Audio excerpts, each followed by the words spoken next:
Thanks for tuning in once again to the Rutgers Football Report as we gear up for Rutgers' matchup against Illinois on Saturday. And joining me once again from Rutgers Rivals is Richie Schnyderite, who's been missing the last couple of weeks, just like the Rutgers offense. Oh, yikes. That's a slight dig, a little bit early on that one. Yeah, well, you're lucky you weren't on the show last week. Hey, I guess we're going to get right into it. Well, somebody has to try to reel me back in because I'm way out. So far out that now look, I don't know what the national media is thinking or Las Vegas is thinking. But I could not believe that when I saw the initial line come out for this game that Illinois was favored by 1 point. Now, I thought they were going to be favored by, I don't know, I thought maybe, did I think somewhere between 3 and 6, I think. I don't remember what it was. Yeah.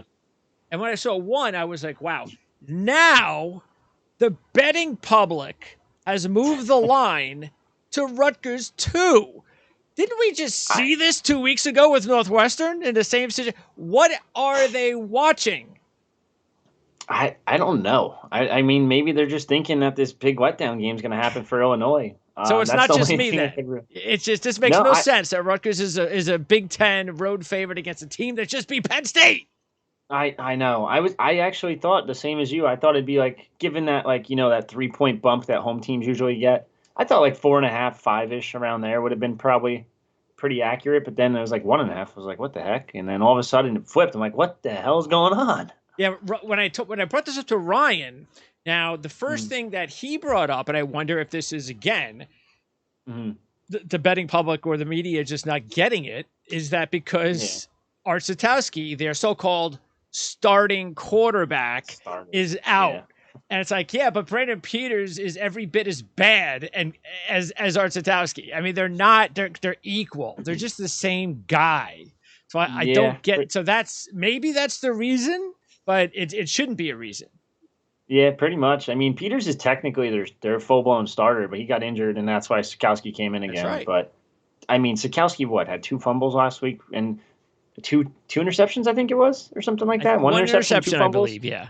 Yeah, 1 interception and 2 fumbles lost, and it's just like, yikes. Like, we've seen this happen way too many times. You almost want to play him if you're Rutgers, probably. Yes, I agree. But obviously, things happen. I hope he's healthy. I know he has a broken arm. He's out for the year. So it's Peters again, and I don't know, what's going to happen. They ran the ball 67 times, or if you count the 10 rushes by Art, or 10, sacks and tackles for loss. So I guess if you take away those 10, it's still 57 rushes in a single game is unheard of. So that's Army level stuff. And look, you can't even say it's about their number 1 running back being injured because Chase Brown did not play against Penn State. Instead, the freshman Josh McCray did. No, they both played. Oh, Brown played? Yeah, Brown had 33 carries and McCray had 24 carries. Okay, so then it was all right. So I just figured because the one dude had so much that the other guy could not have played. So nope, Brown had 223 and McCray had 142. Okay, so Brown's just banged up this week, which because he's got the concussion then. Yes, I believe so. I think that they're optimistic he will play though. Okay, so then that's no reason, because I'm looking for reasons. I'm trying to find reasons. I can't find one. I really can't. It makes no sense unless the betting public thinks, hey, Rutgers bye week, maybe they're figure something out. And then on top of that, like you said, the quarterback thing, they can't pass the ball at all, Illinois. So, I mean... No. Well, neither can Rutgers. Well, yeah, very, very good point. So, I don't know. I couldn't tell you the reason for the flip-flop if I even wanted to. Yeah, so... It makes no sense. Yeah, because even though, like you said, 67 rushes is a lot, but the average was 5.3. And maybe, I guess that would have been more if it wasn't for the sacks, right? Mm-hmm. Yeah. Okay. So, real quick, going back to the injury thing, I'm reading now on one of the Illinois websites. Chase Brown did leave the game, but he is cleared for Rutgers. Offensive tackle Vedarian Lowe for Illinois is also good for Rutgers. So they're healthy. They're healthy, minus Sikowski, who's backup starter, whatever you want to call him. And by the way, this is going to be as ugly as a game as we thought the Northwestern game was, because Rutgers offense is 107, Illinois is 112. So this is going to be pretty bad. First one to strike, and it might be it. That might be it. 7-0. You see, yeah, not the way Rutgers defense is playing either. All right, well, 7-14. See, look at the way Illinois has lost games this year. They lost to a undefeated Texas San Antonio team by a touchdown. They lost to Maryland by 3. They lost to Purdue by 4 on the road. Mind you, that was a healthy Maryland team. That was a pretty good Maryland team at the time. And then they just beat Penn State. Look, I know Clifford is nowhere near 100%. Shouldn't have even played. Probably not. But Taquan Roberson, who the hell knows? He's not the answer either. Backup's terrible. He apparently is gone from the team already. So we'll see what happens today. After that performance against Iowa, I can imagine. Yeah, I'd not want to be anywhere in Happy Valley anymore. Yeah, it's not happy either today. So I'm just I love these situations because, especially that Rutgers is favorite. Actually, I don't like it that Rutgers is favorite now, because I loved it when they were the 1-point dog, because I can put money down on Illinois, because that's the way I think. I'm not a biased handicapper. Yeah. So, so I put money on Illinois. They win. I told you. If Rutgers wins, all right, well, it cost me whatever, a few bucks, but at least Rutgers won. So, I can't lose this week. Now I don't know. Yeah, that line better stop coming, because Rutgers will wind up winning by a point. Yep, I could see something crazy something like that. Yeah. They'll get a safety. It'll be like 5-7 or something. Yeah, who knows? But anyway, the defense, too, has been an issue. And one of the things that Ryan and I, we were going over the video last week, and one of the viewers pointed out that I had miscast Maddox Williams with the other defender that took his jersey number. Yeah, Najee Jones took his jersey number. I don't know the reasoning behind that. I've asked around. I haven't gotten a true answer yet. It's very weird. It does sound like Maddox Williams is going to be out for a while. So that's kind of maybe why the switch I could think of. And I got no help from the announcers, because they're the announcers in football usually are pretty terrible, and that's their only job is to tell us who's making plays. Yeah. That's it. That's their number one job, is the play-by-play guy, is to tell us who's making the tackle, who's making the catch. Tell us who that is. I don't want to hear your analysis. Leave that up to your commentator. Just tell us who's making the plays, and they never do, and they just didn't even mention who was the guy that was the worst excuse for a tackle that I have seen from Rutgers football player ever, I think, under Greg Schiano.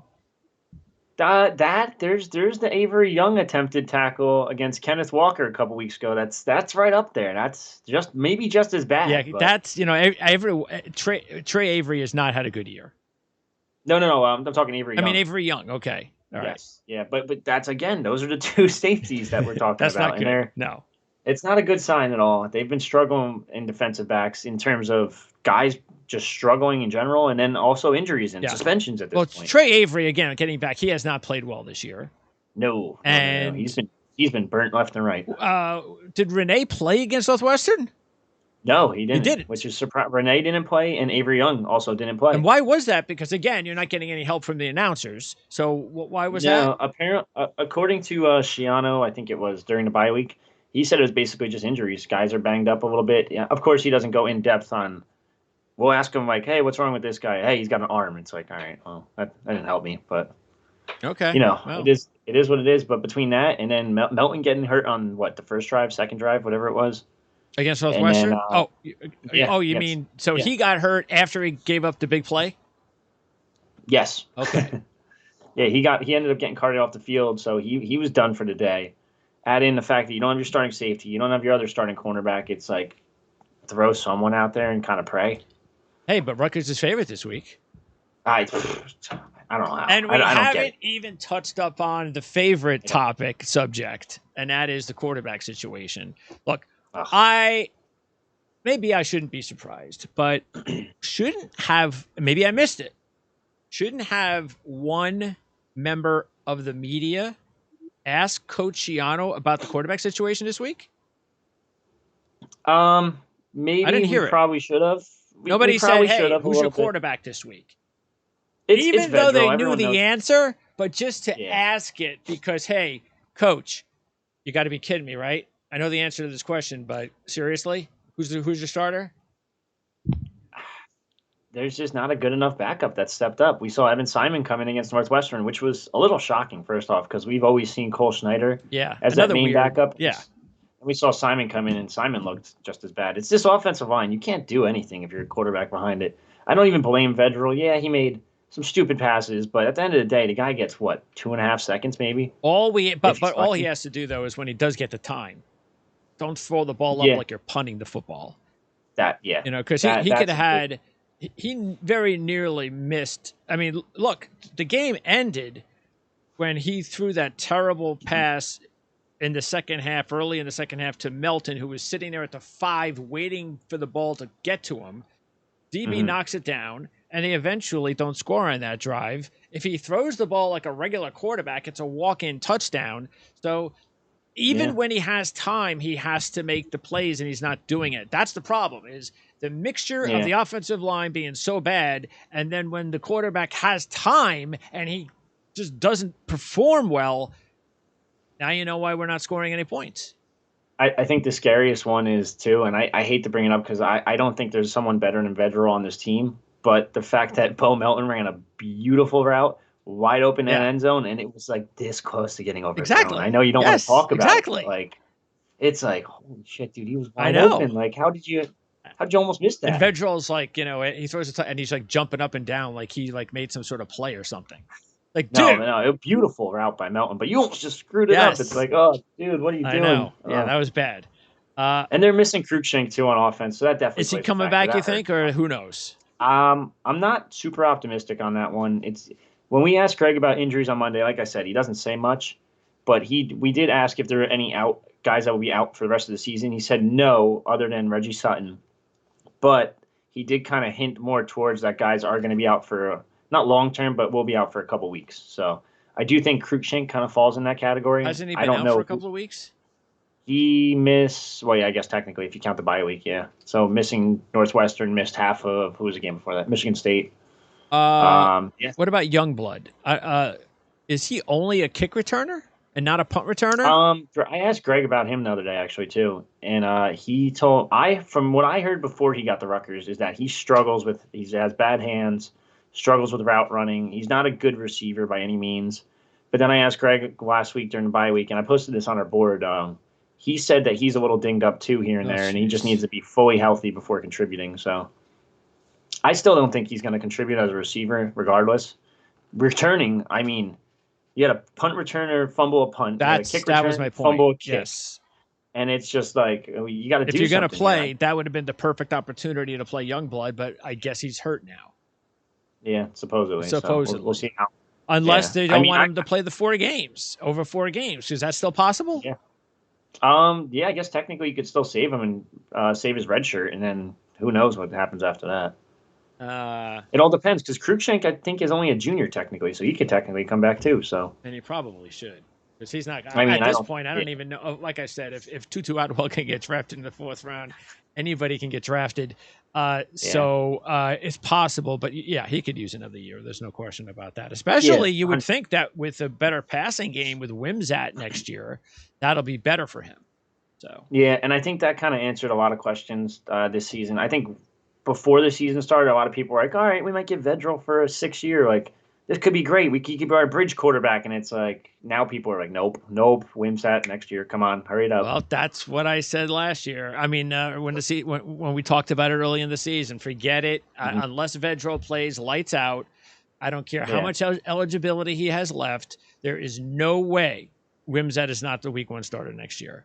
Yeah, no way. I think I said that before too. It's Wimsatt all the way. Like, it's no question. You don't enroll that early and skip your senior year of high school, which I think me and you can both vouch for it. That has been a pretty good year of high school. It's like arguably the best one.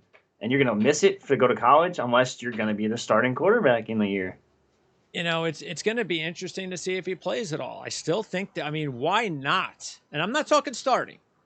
I'm just saying, why not just get him in for a little, get him a series or 2? Let's just throw him a bone for coming here early. It's tough because that, like I said, that offensive line's bad. They might get him killed, and he might have that Art Sikowski type moment where a guy like Nick Bosa comes off the edge on a freshman right tackle like Colin Pearson, just crushes you, and then you're just like mesmerized for like the rest of your career at this point. Well, look, he better be better mentally more tough than that. So, which we know Art Sikowski's not. Yeah, of course. But on top of that, if he does look good, he's going to be looking good against the prevent defense. Everyone's going to be like, oh, why the hell wasn't he playing from the get-go? This is ridiculous. And it's like, all right, dude, like he threw on about like 4 safeties back there that are all playing back. Like, relax. Well, and I understand what you're saying about the number 2 and number 3 spots and the backups. But and I said this with Ryan, you just cannot. And many coaches make this mistake, is that they believe that what they see in practice means it's going to translate to the football field. Meaning that if the backup quarterback doesn't look as good as the number 1 quarterback, or when they're competing, quarterback A looks much better than quarterback B, so that means, hey, if he looks better in practice, he's going to look better during an actual game. That doesn't always happen. So why not give the guy who you may think doesn't look good in practice just a chance when quarterback A has been, who couldn't be worse? So get him in for a series in the beginning of the game when it's not prevent defense, when you know that the opposition is actually trying to stop you, just to attempt a series or two. You can't lose a game on a series or two, okay? So just give him a shot. I see both sides of the argument. It is tough because then you see a situation like Oklahoma, who has top-tier studs every year in quarterback, and they had Spencer Rattler, who Heisman favorite at one point, now backup quarterback to Caleb Williams, and it's like, all right, I kind of get the argument from that perspective. But then you go back to Art Sikowski's freshman year, and look what happened to him: 4 touchdowns, 18 interceptions. I'm looking at it. It's like I don't know. But again, nobody's asking for the guy to start for the rest of the season. I'm just saying give him a series or 2 when it counts. That's it. Yeah. It's a tough situation. Because look, when they went away from Rattler in the Texas game, if the backup doesn't perform well, then Rattler goes back in, or it's Rattler's job the next week and they lose to Texas. But the backup sees the opportunity, and that's why he's still the quarterback. So, and isn't this kind of surprising, though? Schiano usually juggles the quarterbacks, or at least that's the way he used to run Rutgers. Yeah. Now it's Chase Dodd, there's Noah Vedral every week. Yeah, I mean, Chase Dodd, Gary Nova is a perfect example. I don't think anyone saw, or Chase Dodd, who was it? Chase Dodd and Tom Savage. Yes. He did just balancing act. And then there was Racigno. There was, that was with Flood. That was with Flood? I guess. Okay. Yeah, that was, Gio Racigno was with Ash, actually. It was, I forget who it was, Kyle Bolin, then Racigno. Then it was Kyle Bolin. Yeah, I remember that, yeah. Wow. Art Sikowski, then Racigno. It was, what a mess. Bad. Man. Okay, Bo Melton. Is he going to be ready to go? Everything's fine? Yeah, he's good to go. He played 2 weeks ago. Got that bye week. That's only going to help with his health. Cool. No setbacks? I don't think he was 100. Max, I'm not optimistic on, just because the way he got carted off the field. You don't get carted off, obviously, unless you're pretty injured. So that was a pretty ugly scene to hear about and talk about. But no updates, so that's a good thing. It's not like he's out for the year. No what? No updates. Yeah, I guess technically he might be out for the year. I don't know. Well, you talking about Melton, or? Yeah, wouldn't they normally say if the guy's out for the year if he's out for the year? Yeah, that is true. Yeah, he does say that. So now, I mean, good news, bad news. I guess it's good news because that means he's not out for the year, but bad news because I mean, it's Illinois. I mean, we shouldn't need him this week. They're not throwing the ball anyway. I think that's pretty clear at this point. Yeah, no, look, he's too young. He's too talented. And go ahead and just let him rest. As a matter of fact, he shouldn't even see the football field this year. I would agree. Just don't. It's not worth it. This is not going to be a bowl season. It's just not. I mean, unless they beat Illinois, which we don't think I don't think they're going to. Do you? Mm-hmm. I don't know. This team is just as bad as Rutgers. They have a better run game. I'll give them that. But pass game, it's just as bad. I don't know. I really don't know. It's such a it's going to be an ugly rock fight. Probably. Like it's like we said, it's going to be. It might actually Vegas might be onto something. It might actually be a 1 to 2 point game. I don't know. Well, look, Like Vedral has to play better. It's that simple. Yeah. I mean, if he plays like he did earlier in the season, yeah, we could win this football game. But if he plays like he did against Northwestern, we can't beat anybody if he plays like that, and he doesn't get any protection from the offensive line. That's the biggest thing. If you protect him a little bit, you should be able to get a Bo Melton type guy open. You saw a little bit last week. He had 8 for 101. It's not like he didn't do anything. It's just they couldn't score at all. It was that one touchdown, and that was it. What is the offensive line looking like right now? Ugly. Okay, O'Neill's out for at least another few weeks, right? We don't know. O'Neill dressed for Northwestern, but he didn't play, so it's more like so maybe. I don't know if he's fully healthy or not, but it looked like he was like more of an emergency situation. But he's not out yet. No, it sounds like he'll probably dress again, and he had that week off, so you would think ideally if he's healthy he starts. Okay. That's between him and Bordner at that left tackle spot. Left guard's probably Cedrice Palliant still. I don't see that changing. Nick Crimmins, your 6-year senior at center. I don't see that one really changing. Although Gus Zawinskis, a true freshman, has been getting more snaps like each week. So that's a little interesting tidbit to watch out for. So what's the biggest difference besides Sutton? What's the biggest difference? Is it just O'Neill? The fact that you've taken O'Neill and Sutton out? Because the offensive line in the Michigan game was at its peak. It played as good as we've seen it play, especially in the run game. And then all of a sudden, I think that's coincided with O'Neill's injury, hasn't it been? I believe you're right on that, but I'm personally not even sold on O'Neill. I don't think. No, I agree with you. It's just that if he's not starting and someone is a lot worse than him, that's a problem. Yeah. I don't know if that guy's that much worse. I think they're almost equal at this point. So then why do you think the offensive line struggles so much then? Neither O'Neill or Bordner have really been all that good. I'm trying to find the PFF grades right now to just show you a little bit, but they're brutal every week. I can tell you that much. But I'm trying to see the best run. I mean, have you noticed with your own eye a specific lineman that you just go, this guy's just he's not doing it. He's not playing well, or is it just a collective kind of deal? Oh, it's almost. I would say it's almost both. I mean, Nick Crimmins been. I love Nick because he's from my town, South Amboy, but he's been struggling mightily. He can't really move at center that much. Why is that? That's why he's not made for the center spot. He's played everything from tackle to guard to center now at Rutgers, so he's tried it all. Center was probably his best fit last year. You saw a little bit of flashes here and there, but he's just been struggling really bad with interior guys this year. Mind you, he probably went against 3 of the best interior lines in the conference, at least in Ohio State, Michigan State, Michigan. Well, not Northwestern. He shouldn't have struggled against. Yeah, that's the problem right there. See, that was the thing that really you had to go, what was the Northwestern game? Because that is not a good defensive front. And they couldn't run the ball for heck. And it's like, why? Yeah. What happened? Yeah. Right guard is so weird. I don't know why they started Iron Brown the other day, formerly named Iron Burke. He changed his name. But he's a defensive tackle that was converted like week 2 of the season, week 3 of the season. And he's starting all of a sudden. And I don't think anyone in even media can even explain that one. For? He started right guard last for the freshman? Yeah, for Rainey. He started over Rainey. But Rainey played well against Michigan, didn't he?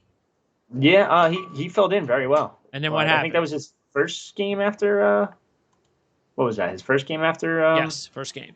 Sutton got hurt. Yeah, he didn't do too bad. He did solid. He's just a freshman. He's another guy. He's a converted defensive tackle that it's like you got to learn still, and it's technically he's still a first or second year freshman. So his whole first year was all on defense. Now his second year offense, and it's like go. Sure. No, I agree.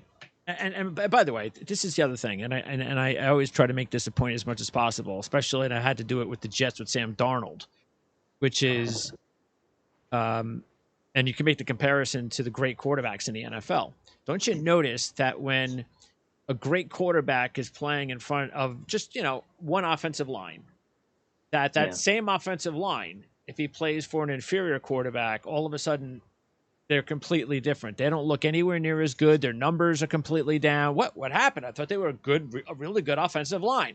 No, it's because the quarterback can help make the offensive line look better and can make them look worse. So you have to point your finger as well at the quarterback when the offensive line is not getting the job done. It's not just the offense. I'm not saying it's the entire quarterback's fault, but he's part of the problem. Yeah, and I do think a guy like Sean Gleason really needs a mobile quarterback here. I think it would do wonders for the offensive line. Someone that could roll out quite a bit and even like take off if need be. We've seen Vedral do it at times, but he's not the fastest. He's not the most athletic. Whereas this is where it kind of hurts my argument because a guy like Wimsatt is that mobile quarterback that you need. But why does that hurt your argument? Because I don't think Wimsatt should play this year. Oh, okay. You're really against that. But I think it's too late at this point. I think it's what are they 4-3, 3-5, whatever it is. 3-5 on the year. 3-5, yes. Yeah, I just think it's too late at this point. I don't think you're getting the bowl. I don't think playing Wimsatt at this point is going to help or hurt. I don't want to get them killed behind this line. I think get these guys ready for next year. Try to add a portal guy here or there in the interior guards, and then kind of go from there, and then just figure it out. Yeah, and look, I completely agree where you're coming from. I think it's two sides, but it's also kind of that's why I was interested in a conversation that we didn't get from Schiano, which is okay. Not that he was going to tell us, but I would just like to. I would like to hear the debate carry on.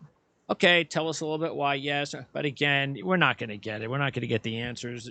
Coaches are never going to tell us the truth of why a player isn't either ready or he doesn't want to put him in because, like you said, it may damage him moving forward. So I don't know, which is why I'd rather just go with the backups first before I even go to Wimsatt. I'd rather just let's try the second guy, then let's try the third guy, and then if you want, throw Wimsatt in there for a series.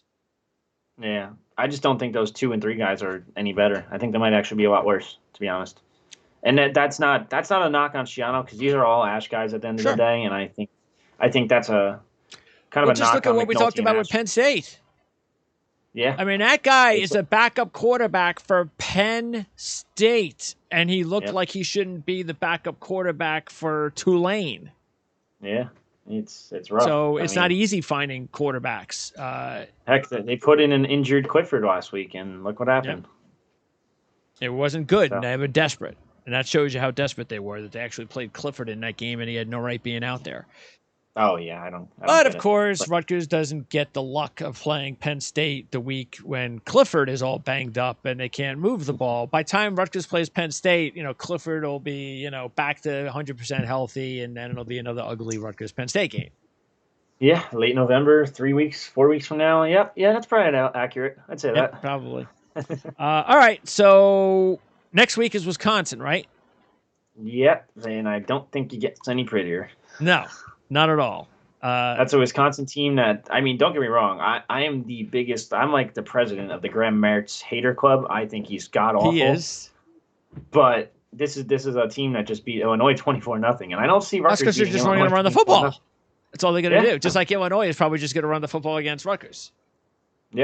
Yep, pretty much. And the crazy part is Illinois has been scheming it. They've been putting up I don't know if you saw the video or the play the other day, the photo, 9 offensive linemen, and he runs the ball. Illinois. It's just like, all right, screw it. We got a quarterback, a running back. Yeah, I saw the one play against Penn State when they did that. Yeah. It's insane. They basically tell you they're going to run, and they're just going to run it down your throat. If you don't have a passing game, then why not? That's just not Rutgers, though. They're going to still... Well, Rutgers doesn't have the run game either, so... No. Watching these games, it's just hard. That's the thing. I mean, at least if they were exciting when they lost, it's like a Big 12 kind of loss, but it's a Big 10 loss. Yeah, that's it. It's the typical Big 10 conference. It's not fun to watch. It's ground and pound football. We're going to beat you 21-7, and that's it. So look at Minnesota. I mean, they have no passing game whatsoever. Every one of their running backs keeps getting hurt, and yet they keep winning because they're playing sound defense. and you don't turn the ball over, that kind of thing, like Rutgers was doing earlier in the season. But they have a foundation set. That's where we all believe Rutgers will be in 4 or 5 years with Schiano, where worst case scenario, you know what? We're not going to be top 20 this year or top 10, but we're still going to go bowling. We're going to be competitive, because we have a foundation. But it's going to take another 3 or 4 years before we reach that point. Yeah, I mean, it definitely helps, too, that you have the Big Ten West schedule compared to the Big Ten East. So, True. I mean, you're playing so many easier teams. I think they have to do something about that. I don't know when, but at this point, Rutgers can't be stuck in that division forever.